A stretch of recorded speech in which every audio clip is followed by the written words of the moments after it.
All right, welcome. My name is Heather Teets with Mayo Clinic Health System Community Relations, and this is the launch of our first Community Wellness Challenge webinar. So we're excited for all of you guys that have jumped on to participate live. This webinar will be recorded. So if you have other members on your teams that aren't able to watch live today, we will be sending out that link, a YouTube link, I believe tomorrow. So the presentation is about the next 15-20 minutes or so. We're gonna use our Q&A feature at the bottom of your screens to ask questions, if you have questions for our presenter today. We also, if you're not familiar with the Q&A feature of Zoom, there is the opportunity to upvote questions that you might see on there. So in our limited time, we will be sure to then address the questions that are most asked or people are most interested in. So just a quick plug for our next 3 weeks. So every Tuesday, 12:15. So next Tuesday, we have Allie Wergen, which is, she is a clinical dietitian here for tips, new tips on a healthy smoothie. So join that one. The 17th, we'll have Elena Osborne. She's one of our worksite wellness coordinators, talking about happiness and recognition. And then the last week, we got Chef Tony doing a cooking demonstration. So we promise it'll be healthy and delicious. So jump on for that one on the 24th. So thanks to everybody for participating. I am now going to introduce Dr. Lisa Hardesty. She is a licensed psychologist for Mayo Clinic Health System, and her presentation is Navigating Today's Challenges with Skill. Dr. Hardesty. All right, thank you. Thank you, Heather and Christy, for the opportunity. Looking forward to today, and hopefully send in your questions too. So we're going to talk about navigating today's challenges with skill, and I think we probably can't get enough of this topic. So we'll talk about what can we actually do that makes a difference. And the time that we do have, the 15 or 20 minutes, is to look at what does the evidence tell us? What do we know when it comes to adversity? And in a broad way, we're going to talk about building resilience, adapting well in the face of adversity, trauma, stress. How well do you bounce back? If you look at the picture that's attached to this, those flowers are fairly resistant, and really building up resources so that we can help manage the demands. And this is a perfect opportunity, right? Today, I have my 101-year-old grandmother with COVID and my 18-year-old son, and he's been struggling. So I'm really using my resilience skills today. So what do we do with those things? If I could see you all, I'd have you raise your hand and ask, who remembers when this was declared a national emergency? And if anyone did remember, it was March 13th, which sometimes I feel is a lifetime ago, and sometimes I feel like it was, you know, just yesterday. So this COVID thing has really put pressure on our resources, on our abilities to bounce back, and we're going to talk about that. What does that mean? How do we actually build up capacities, competencies, capabilities to manage everything around us? And just to set the tone a little bit, humans at our worst when things are unpredictable, when they're uncertain, when they're uncontrollable. And I chose the globe and the diagram on the right side of your screen because I do feel like in many ways our lives have been turned upside down. And perhaps you're at a place where yours is still upside down. Maybe you've found some silver linings.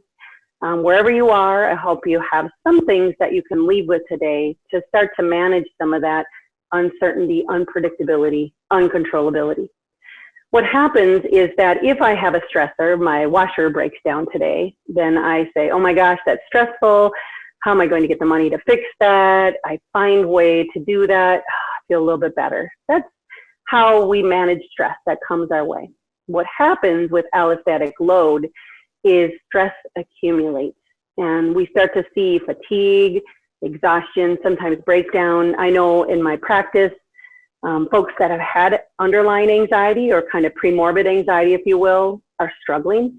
I'm seeing more people want to stay in their homes, and the fear is turning into avoidance, which is turning into heightened anxiety.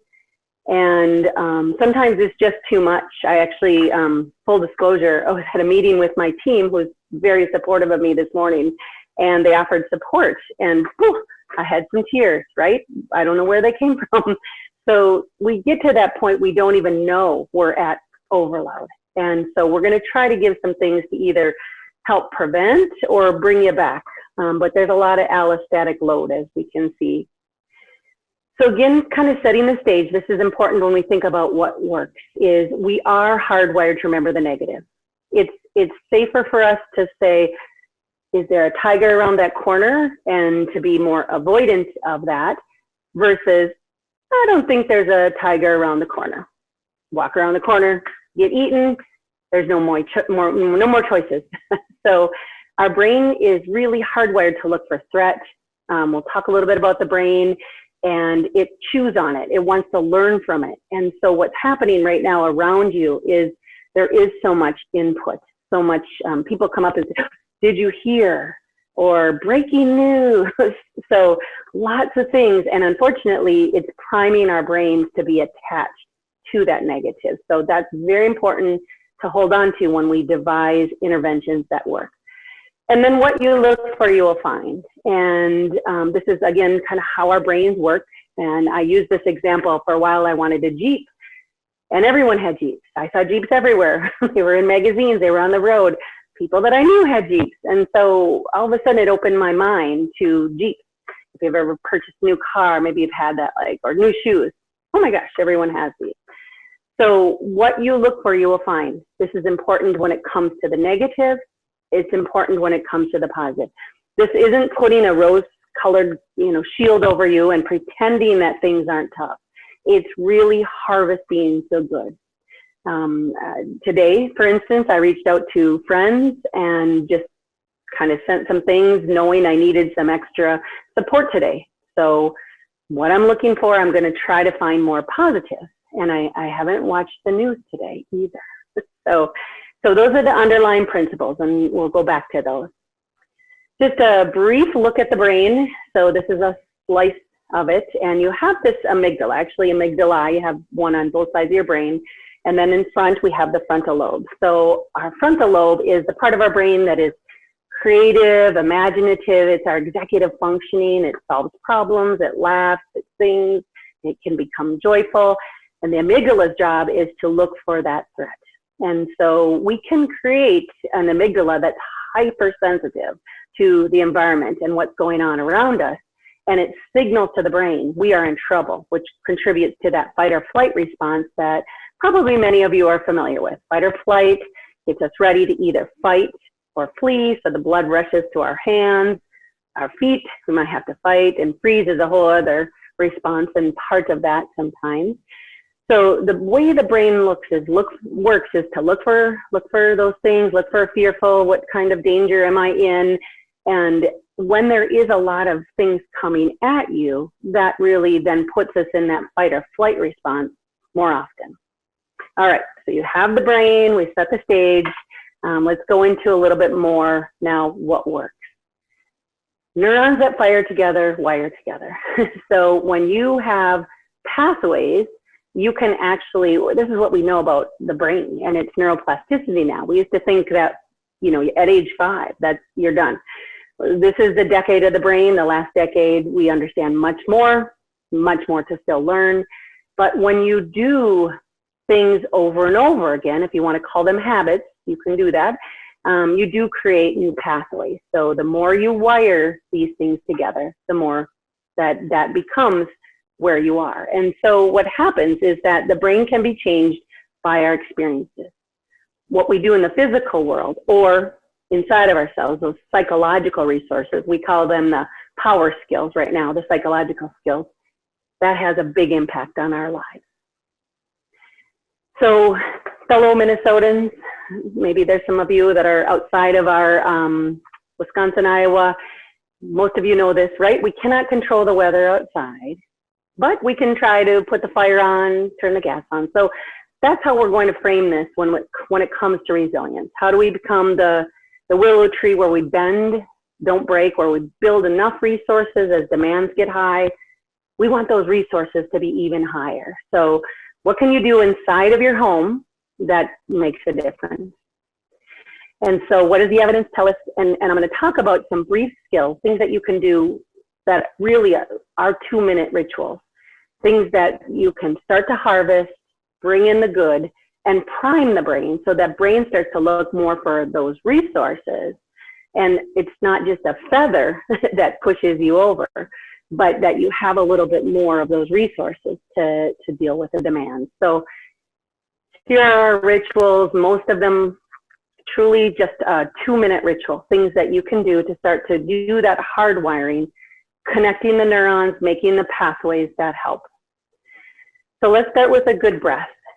For all of you out there, no one can see you, so big deep breath in through your nose and out through your mouth. This is a great study that I have on the screen, that when you actually do in through your nose, out through your mouth, and it does matter, in through your nose, out through your mouth, that you can impact your brain function. You can make better emotional judgments about people, and your recall and memory can improve. So truly 10 breaths, in through your nose, out through your mouth. You have probably one of the most powerful interventions. It's free, and you have it with you all the time. What about people around us? So fostering connections. Who makes me a better me? This is I actually have this written down, and when people fall into that where I think, oh my gosh, they make me a better me, they're on my list. And I don't have a naughty and nice list, but just those folks that really lift me up, make me a better me. Who are my 2 a.m. friends? Who can I call at 2 a.m. and say, gosh, you know, I need a lift, my car broke down, or those that reach out to me knowing that things are tough, or just reach out in general. So family, friends, people around you, coworkers. My gosh, my coworkers are definitely in this category too. So when you need it more, these are the resources. And again, I use that as an example. Didn't sleep very well last night, worrying about my son, and he was having some trouble breathing, so we're trying to decide, should he go to the hospital or not? And so I reached out to a few friends, a flood of texts back. This doesn't have to be 30 of them. This is really, you know, usually we have 1 or maybe 2 a.m. friends. So think about who you're connecting with, who makes you a better you, and what are you doing to bring that in right now? You want that army of people around you, and they come sometimes in unexpected places. So sometimes it's you join a group. It's a Facebook group that you become a part of. So look for those. And choose wisely. So this is going to be, again, one of those brief interventions. Real quickly, to think about the research and know about the research. What happens is that stress, it really does strip us of our power. It makes us feel very mindless, hard to focus, hard to get things done. And so when I make a choice to do something, it actually shifts the functioning of the brain. So, okay, check in with myself. My heart rate it was 111 this morning. So, okay, I did my deep breathing. I did a brief mindfulness exercise. I did a brief positive thinking exercise. All of it took just a few minutes, but I made a choice to do something. And really, you can get your mind back. So just a quick sharing of a study. This is a study done by MIT researchers, 2017. They have mice in a maze, and the mice could either go down this part of the maze where there were soft lights, and at the end of the maze, they could get watered down chocolate milk, diluted chocolate milk. This side of the maze, they could go down bright lights, kind of harsh lights, but at the end of the maze, concentrated chocolate milk, lots of sugar.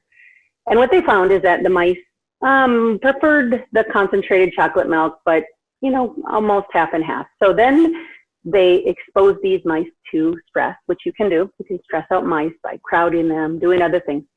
And the higher the stress went, the more that the mice went down the lane that had the real intrusive lights and to the concentrated chocolate milk. So choose wisely is to be really thoughtful about when we are in that state of stress, our brains work to bring us down that concentrated milk track. And so we have to be very thoughtful, and whether that's writing it down, when asking for a friend to help you, really thinking about my basic foundation, my sleep, my nutrition. You know, I know it's like, yeah, I know I'm supposed to exercise, but it's pretty critical right now. As demands go up, our resources have to be higher. So just a quick refresher. Our brains are hardwired to find the negative. We have a negativity bias. What you look for, you will find. You can control the weather outside, and I said usually. And neurons that fire together wire together. So we're creating some new pathways. And so everything you read, who you're hanging out with, what you're thinking, what you're doing, what you're eating, what you're talking about, what's coming off your tongue as you're talking to people makes a difference. And right now with COVID, you need about a 90-10 ratio. So 10 out of 1, 10 positive to 1 negative. So reading, thinking, who you're spending time with, and I commit to you 2 weeks of this, of really writing down. And if you're at a 90-10 upside down ratio right now, give yourself some slack, give yourself some time to get there. Please be self-compassionate right now and strive to get there. And 2 weeks of really working at this, you can email me and tell me it made a difference. And then finally, let's think about gratitude. Gratitude, again, is one of those things that's very, sometimes we forget about the power of it. It's like, yeah, I know I should be grateful, but don't you understand how stressed out I am? And so this is all about the brain. Go back to the why. And we do know some things that really have a big impact. So 3 good things at night before I go to bed, 3 good things that happened for 2 weeks increases happiness over a 6-month period of time. A gratitude letter, gratitude journal. Look for things that you are grateful for. Take note of things. I'm grateful to be in this climate-controlled environment with good lighting and sun coming in with all of you today. Thank you. And some questions for you if you want to take a picture of this. What have you realized about yourself? What is important? What do you want to say about yourself November 2021? Let's go out and think about you 2021 and see if you can find some of those silver linings. I hope they are there for you. So follow the leader, lead the pack, follow someone if you need some help right now, and really strive to put these rituals in place. And these are my 3 youngest children. My daughter's at St. Scholastica, my son, that's him at Hamlin, and I have a junior here. And I tell them all the time, you know how to do hard things. And so I wish that for all of you as well, that we really do know how to do hard things. Let's do this together. So that's what I have, Heather. If you want to open it up and some questions that might be coming in. Well, if everyone was like I was feverishly writing down all your tips, because I don't know how you did it, but there's about 10 things I have to start doing better. You're going to change your brain one at a time, Heather. One at a time, okay. There is one question coming in. It says, what do you do when you don't want to be a bother to others? That is fantastic. Many people are in your same shoes. And so it might feel like we are being a bother, but I would encourage you to reach out. And again, maybe it is just those folks that we know are able to be there for us. I do think sometimes, people can't. There's days where I'm not able to be there for my husband like I would like to be. So it is a matter of checking it out. But I think sometimes we have assumptions, and remember, we're all in this together. So. Awesome. Any other questions? Can you hear me okay, Dr. Hardesty? Yes, I can hear you really well. And I have, thank you. Someone wished me well with my son, and I greatly appreciate that. So wishing well for others is a really great resilient strategy for you and for the beneficiary of that. It's almost like you set up perfectly. And I swear to everybody watching, Dr. Hardesty did not see our Wellness Challenge calendar previous, but you really set up a lot of what we've included in the Community Wellness Challenge. Most importantly, that whole gratitude piece. So if you guys haven't started your month of daily gratitude journaling that was so popular in last year's Wellness Challenge, please go ahead and download that link or get that printed out and do that. Another reason that Dr. Hardesty touched on too was sharing. Look for the good and sharing it. We've added that hashtag MCHSCWC this year because if you're doing really great things or you're doing something kind, you see a wonderful picture. Those are some of the bonus challenges that we have this year. So please do share. That's the purpose. We can feed off of each other's positiveness and goodness and kindness. Dr. Hardesty, I really appreciate you connecting. I think that's why I feel like you're so good because you connect the real world, and I think that's what we all need right now. Thanks for your vulnerability and sharing what you're going through. So if you can do it with the crazy day you've already had, Bill came on and did this amazing presentation. That is awesome. I think just a few, there's another comment that came in and it's really a great one. So Danielle said, I reached out to a local life coach and it was super helpful. So that is, I mean, that's a great answer, better than mine probably. And that is that there are folks out there that want to be that listening ear. So, you know, professionals that, you know, sometimes it's clergy, it's coaches, it's psychologists, it's therapists, and they really use those resources that's what we're all here for. So thank you for putting that in. And thank you, Shelley, too.